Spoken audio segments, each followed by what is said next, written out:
Okay, let's unpack this. Have you ever, done everything exactly right, slept for 8 straight hours, and yet you wake up feeling completely and utterly mentally Oh, drained? absolutely. It's like you haven't actually rested at all. Right. I mean, you can lie perfectly still on your sofa for an entire hour, just staring blankly at the wall, and biologically speaking, your nervous system might still think you are sprinting away from a predator. It is an incredibly common and honestly maddening experience for so many people. It really is. You do the mental math, right? You I think, well, I was in bed at 10, I woke up at 6, my fitness tracker says I slept, so why do I feel like my brain is wading through wet cement? Which brings us directly to the core of today's deep dive. We are pulling from a massive stack of sources today. I'm talking clinical neuroscience papers, sleep studies, and research on autonomic nervous system function. Lots of really dense but fascinating material. Exactly. And all of this material points toward a crucial biological distinction that most of us are completely missing. We are exploring the profound difference between sleep and a little known but absolutely vital concept called deep rest. Because they are emphatically not the same thing. No. We tend to use the words interchangeably in daily life, but biologically, they serve entirely different masters. Right. So our mission today is to give you, the listener, a real shortcut to understanding why you are constantly exhausted, and more importantly, how you can actually recharge your batteries without having to crawl under your office desk to take a nap. Which I think we've all wanted to do at some Yeah, point. for sure. But we designed this deep dive specifically for you, someone who wants to be well informed, who wants to cut through all the wellness jargon, and who wants to understand the actual science without feeling overwhelmed by it. That is the perfect framework for this, because the central theme we found across all these sources is that sleep and rest are entirely different biological processes. Yes. They're equally vital partners in human biology, and you absolutely need both to function.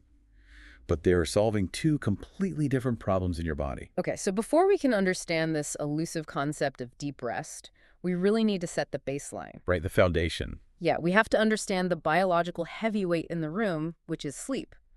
I mean, it consumes roughly 1/3 of our entire lives, so it must be doing something monumental, right? Historically, humanity sort of thought of sleep as just switching off. Like powering down a laptop to save battery. Exactly, just going offline.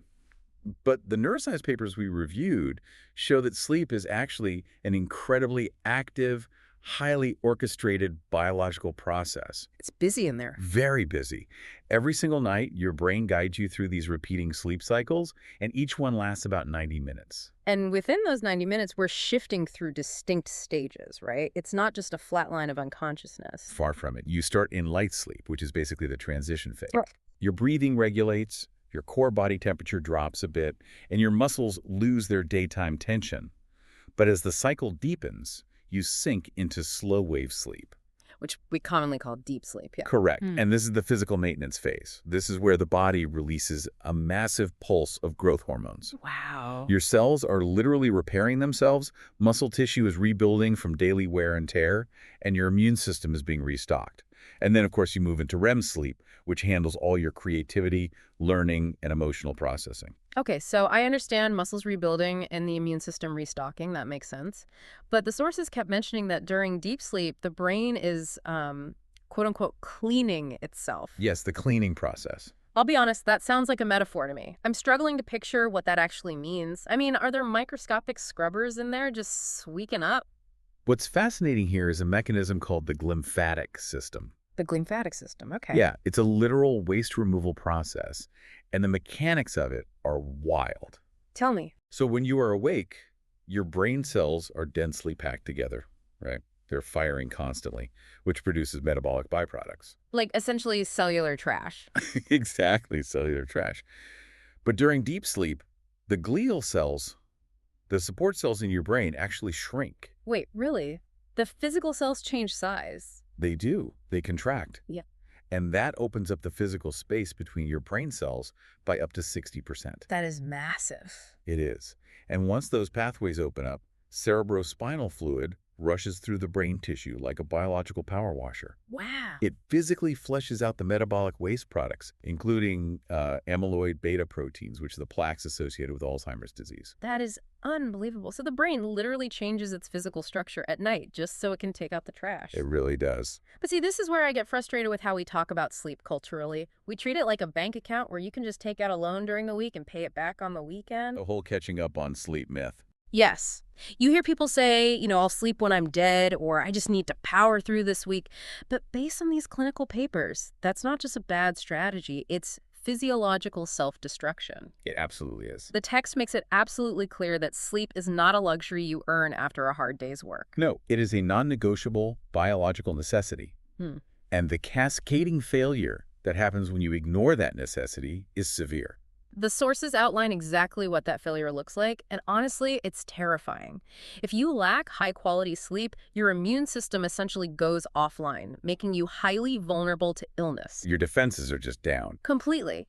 But it also hijacks your endocrine system. Your hormones go completely out of balance, specifically ghrelin and leptin, which are the hormones that regulate your appetite. Right, the hunger hormones. Yeah, and so your brain starts screaming for high-calorie, sugary foods because it is just desperate for quick energy. And over time, chronic sleep deprivation is directly linked to increased risks of obesity, type 2 diabetes, cardiovascular disease, and severe depression. You cannot hack your way around that. You really can't. If you are sleep deprived, the only biological cure is actual sleep. Right. But this brings us to a massive contradiction. If sleep is this incredible, highly effective overnight maintenance crew that power washes the brain and repairs the tissues, well, why are so many of us still constantly overwhelmed? Yeah, exactly. Why do we wake up after 8 hours of sleep and still feel completely depleted? The modern paradox. If we connect this to the bigger picture, it really comes down to how modern life has fundamentally altered our autonomic nervous system. Okay. This is the system that runs your body's unconscious operations. Right. And it has two main gears. The first is the sympathetic nervous system, which most people know is the fight or flight response. Ah, okay. This is the evolutionary alarm bell, the system that flooded our ancestors with adrenaline so they could run away from a lion on the savannah. Exactly. It evolved to help us survive immediate physical danger. Right. When it triggers, your heart rate skyrockets, your pupils dilate, blood rushes to your limbs, and cortisol just floods your system. You're ready to run. But crucially, historically, that response was activated for brief, life-threatening moments. You either outran the lion or you didn't. Well, yeah. I guess that's one way to end the stress event. Right. But either way, the event ended quickly, and it was followed by a long period of profound physical and mental silence. Recovery time. Today, the predators aren't lions. They are invisible, and they never leave. Okay, I understand the evolutionary background, but I have to push back a little here. Sure. Surely the human brain, with all its advanced prefrontal cortex logic, knows the difference between a literal apex predator trying to eat us Oh, and, like, a highly annoying email from our boss. right. Why are we reacting the same way? You would think so, but the part of your brain that detects threats, the amygdala, is incredibly fast and incredibly primitive. It's just looking for danger. It doesn't parse logic. It just detects a threat to your safety, your status, or your resources, and it pulls the fire alarm before your logical prefrontal cortex can even read the whole email. So a difficult conversation, an unexpected bill, a traffic jam, a constant stream of news notifications, your amygdala reads all of those as active threats. Which means your sympathetic nervous system is switched on perpetually. Yes, we are living in a low-level state of fight or flight for hours or even days on end. And the biological cost of keeping that alarm ringing is chronic exhaustion. Let me test a theory on you based on the text, because this really struck me. Let's hear it. Say I finish a grueling workday. I crash on the sofa. I don't move a single muscle for an hour, but I'm scrolling through social media on my phone, reading intense news clips, and checking messages. I usually tell myself I'm resting because my physical body is completely still. Right. But based on what you just said about the amygdala, I'm actually not resting at all, am I? Not biologically, no. You are physically stationary, but neurologically you are sprinting. That is wild. While your body is still, your brain is processing massive amounts of data.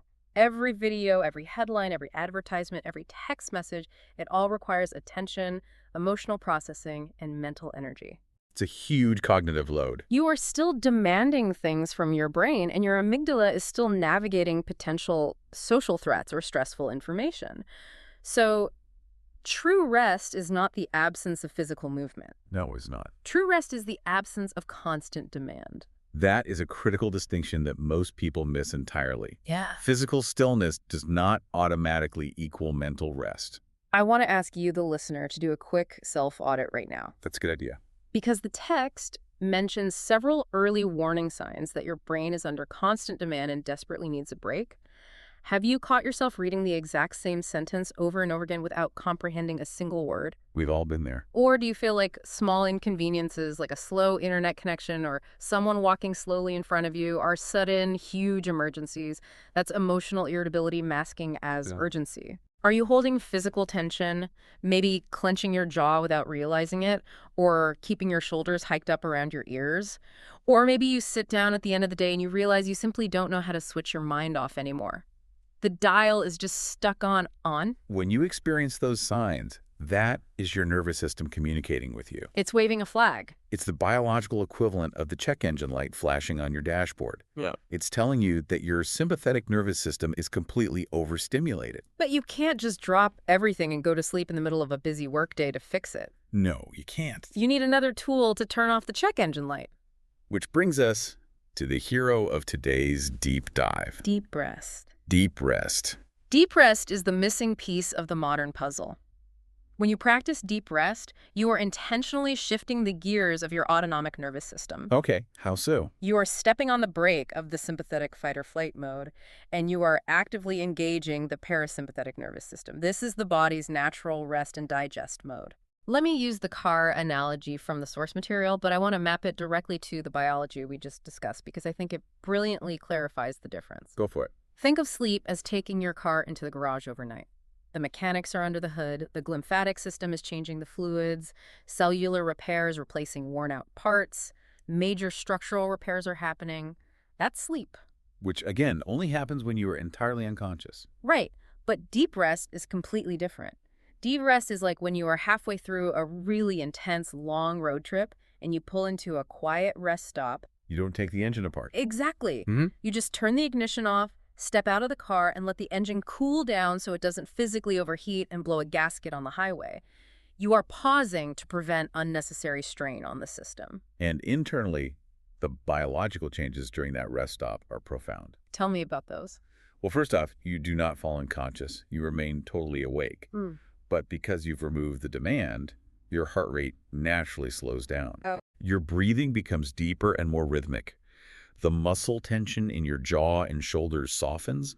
The cortisol levels literally drop in your bloodstream. The stress hormone just drops. Exactly. And that constant racing mental chatter finally starts to quiet down because the amygdala realizes there is no immediate threat. Which brings up a really crucial distinction from the text that we have to make clear. What's that? If you are physically sleep deprived, like if you have been awake for 36 hours or you've been getting 4 hours of sleep a night, no amount of pulling into the rest stop is going to fix a broken engine. Deep rest will not cure sleep deprivation. Exactly right. If you owe a massive sleep debt, your body needs the garage. Yeah. It needs actual unconscious slow-wave sleep to repair itself. But if you have had a full 8 hours of sleep and you've just spent the last 6 hours in back-to-back Zoom meetings, making rapid-fire decisions and dealing with a stressful project, your brain is mentally overloaded. It's running hot. Yeah. Taking a nap might not actually be what your body is asking for. It might just be asking for that rest stop, a chance to reset the nervous system back to Getzline. Because you aren't tired from a lack of sleep. You are exhausted from an excess of cognitive demand. Okay, so that logically makes perfect sense. But let's look at the actual science of slowing down, because it is so easy to dismiss this as wellness fluff, you know?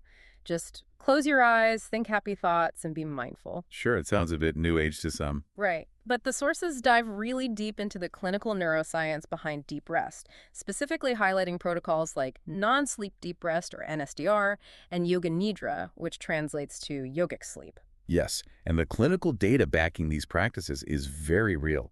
Researchers have put people in fMRI machines and hooked them up to EEG monitors to watch their brain waves during NSDR and yoga nidra. I know. And the results are striking. Wait, let me stop you right there. If I am awake during yoga nidra or NSDR, like if I can hear the instructor or I'm aware of my surroundings and I'm totally conscious of how can my brain waves possibly look like I'm asleep? It does seem counterintuitive. It feels like a contradiction. How does the brain know to make that shift if I'm not unconscious? It happens because of systematic, deliberate sensory withdrawal. Okay. When you practice NSDR, you usually lie perfectly still and follow a specific auditory script that guides your attention to different parts of your body, or focuses on extending your exhales. Oh, the breathing. Yes. When you intentionally elongate your exhales, you mechanically stimulate the vagus nerve. The vagus nerve. It's the primary neural superhighway of the parasympathetic nervous system. It runs all the way from your brainstem down through your chest and into your abdomen. It's a huge nerve. It is. And when the vagus nerve is stimulated by slow, controlled breathing, it essentially squirts acetylcholine onto your heart, acting like a physical brake pedal to slow your heart rate. Oh. And as your heart rate drops and your body remains perfectly still, the brain receives the signal, we are safe. So you are basically reverse engineering relaxation. Pretty much. You force the body to act completely safe, and the brain eventually believes it. Precisely. And that's when the brain waves shift. You move out of the fast, high-frequency beta and gamma waves, which are associated with active problem-solving and stress. Right, the stressful waves. And the brain slows down into alpha waves, which signify a calm, relaxed state. And eventually you could even dip into theta waves, which are the slow waves you usually only see in deep meditation or the very early stages of sleep. But again, you are fully awake. Here's where it gets really interesting. And this actually explains a phenomenon the sources touch on, and I've always wondered about this. What's that? Why is it that when you are staring at a blank screen, trying desperately to remember a specific word, or you are stuck on a complex logic problem at work, you get absolutely nowhere? The harder you try, the worse it gets. Exactly. But the absolute second you step away, go take a walk, or jump in the shower, boom, the answer just drops into your head out of nowhere. What is mechanically happening there? It feels like magic, but it's pure neuroscience. Right, mommy? When you are intensely focused on a problem, you are using a very specific, narrow neural pathway.